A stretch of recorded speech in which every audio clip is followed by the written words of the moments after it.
10 साल के अंदर आप कैसे रिटायर हो सकते हैं उसका तरीका मैं आपको आज बताता हूँ।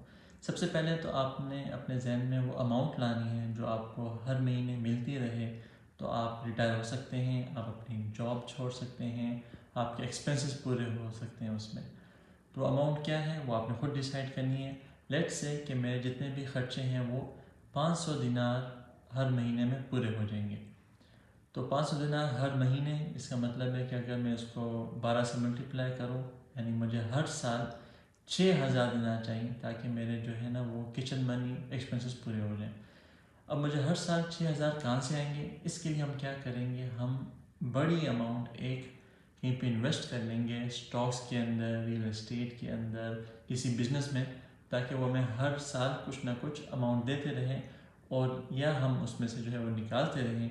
और हमने जो हमारा गोल क्या है कि हमने 6,000 दिनार हर साल निकालने।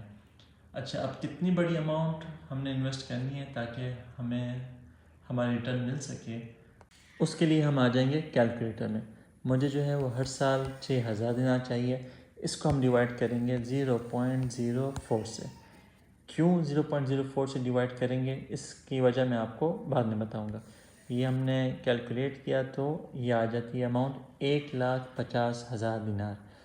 तो अगर मैं 1,50,000 दिनार इन्वेस्ट कर लेता हूँ तो मैं हर साल जो है वो 6,000 दिनार आराम से उसमें से निकाल सकता हूँ।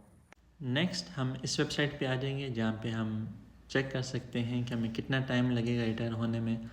सो फॉर एग्ज़ाम्पल मेरी तनख्वाह है 1,000 दिनार हर महीने की, यानी मैं एक साल में जो है वो 12,000 दिनार कमा रहा हूँ। अब जो नेक्स्ट चीज़ आपने देखनी है वो आपने एक्सपेंसेस देखने हैं।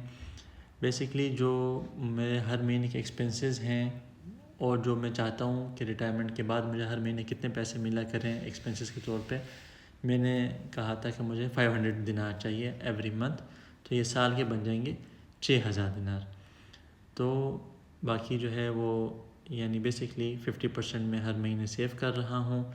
एनुअल रिटर्न और इन्वेस्टमेंट ये 10% ये बाय डिफ़ॉल्ट है। विड्रॉल रेट लेट्स से मैं कहता हूँ 5%। तो मुझे जो है वो 11 साल लगेंगे कि मैं 11 साल के बाद फाइनेंशियली फ्री हो सकता हूँ, रिटायरमेंट ले सकता हूँ। मुझे हर महीने 5,000 दिनार आया करेंगे। एक और चीज़ हम ये कर सकते हैं कि अपना एक्सपेंसेस जो है थोड़े से कम कर लें। लेट्स से मैं कहता हूँ कि भाई 60% मैं सेव करूँगा और 40% मेरे एक्सपेंसेस होंगे, तो मैं आराम से 9 ईयर्स के अंदर जो है वो रिटायर हो सकता हूँ।